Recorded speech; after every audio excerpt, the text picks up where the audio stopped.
There are certain mistakes that are commonly made in mathematical literacy exams and assessments, and it's really important for us as educators that we know how to guide the learners to prevent them from making these same mistakes over and over again.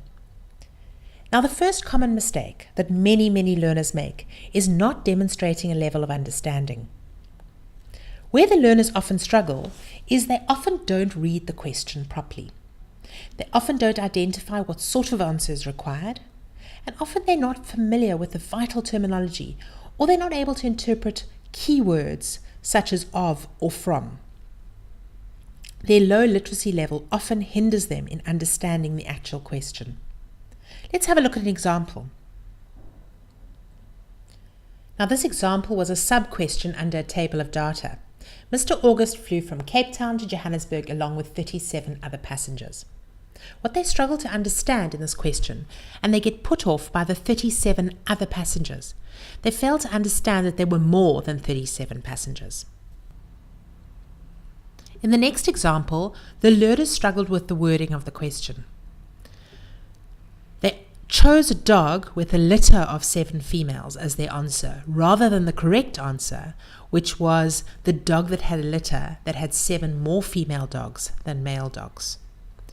Now, how do we help our learners overcome these issues? The first is emphasize the importance of both factual knowledge and the application of this knowledge to scenarios and examples. Nextly, discourage the regurgitation of facts. Make sure they actually apply what they learn.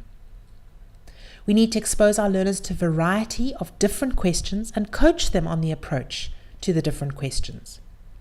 And most importantly, we need to provide the learners with a list of keywords and explain to them what each of these words mean. And this list of words can be found on the PDF attached after this video clip. You're welcome to download this, print it, and give it to your learners. The next common mistake is where learners are not able to do the calculations and the formulae. They struggle to familiarize themselves with general formulae. They also don't know how to use the calculator properly, and some actually depend on their calculator too much. Learners struggle to substitute values into formulae.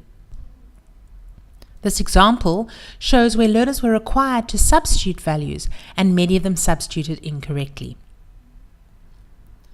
Now, how can we help our learners? Learners should be familiar with all the formulae and the relevant steps to complete the formulae.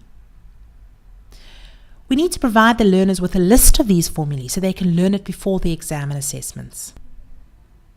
Practice should be given to the learners to apply the formulae into different situations and appropriate situations. And I think most importantly, we need to emphasize the marks that they could lose unnecessarily if they're not confident with their formula and calculations. We need to make sure that learners know how to use their calculators correctly and give them enough practice with using them. Constantly remind learners that they mustn't change the formulae because that's going to lose them marks in the final answer. The third common mistake is that learners are not able to draw and interpret graphs. Learners don't acquire the basic graph reading skills. They also struggle to understand the different elements of the graph, and they don't always know how to interpret the scale of the graph accurately. They also don't always know how to represent data in a graphical format. Now, if we have a look at the example that's on your screen now, they're required to draw a line graph on the above table representing June's plan for the race. Many learners struggle to answer these questions. Some of the learners put points that aren't accurate, and therefore their shape of their graph is not correct. Or some learners draw a bar graph instead of a line graph. We need to ensure that we guide these learners to overcome these issues.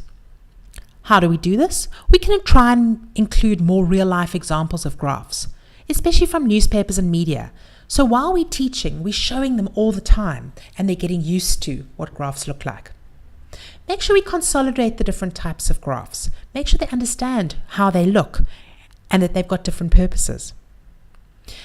Give the learners a mark allocation so that they know where they're losing their marks. Often they don't know or realize how many marks they lose for silly mistakes. Remind the learners that not each graph needs to be joined by a ruler. The fourth common mistake is that learners are not able to distinguish between content. Often learners give irrelevant content in an answer, And often learners confuse concepts and terminology.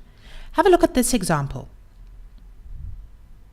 Learners are still unfamiliar with mathematical terminology and substituted in the radius of 30 centimeters. They halved the amount because some of the learners assumed the radius was the diameter. In this next example, learners struggled with the basics. They didn't know how to round off money to cents. And the third example, and this is a common error we see all the time, is the learners, in order to do this, come up with the correct answer. They need to know the BODMATs, and many of them don't know the basics. How do we help our learners?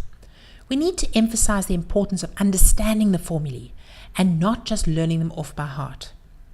We need to provide suitable examples in class of difficult concepts so that learners are easily able to distinguish between terminology and vocabulary used. We need to assist the learners to memorize the different conversion scales in the metric system and avoid losing unnecessary marks. And make sure we go back to the basics, consolidate the concepts taught in previous grades, such as BODMATs and rounding off. By being aware of these common mistakes, and where possible guiding our learners to help them where they struggle, there's no doubt that their final exam results should improve.